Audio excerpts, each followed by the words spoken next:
Hi, Jess.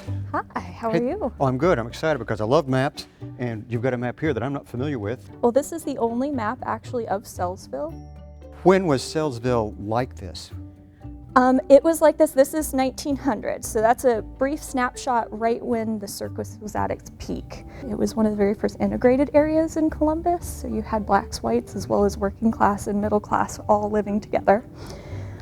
So it made it an interesting area on its own without the circus, but then if you add the circus into the mix, you're living next to, hippos and elephants and polar bears. How did the circus animals do with Columbus winters? They seemed to do fairly well, but they did get out quite often. Oh, that's bad. which was quite entertaining sometimes, but not for the folks around there. Now, Jessica, I understand you've got a personal interest in this story. Is that right? I do. The Sells brothers are actually part of my family. My last name is Sells.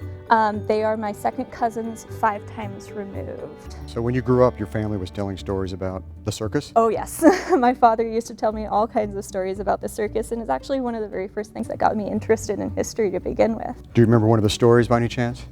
There was a family that was sitting down at their dining room table at night, and there was a huge crash, and it turns out one of the elephants had gotten loose and had actually torn off their porch while they were sitting and eating dinner. Wow, that's urban renewal the hard way. Yes, very much so.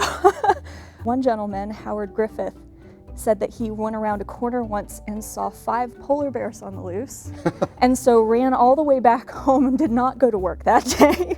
I know circuses traveled by rail. Is that one of the reasons Sellersville was put where it was? Yes, actually.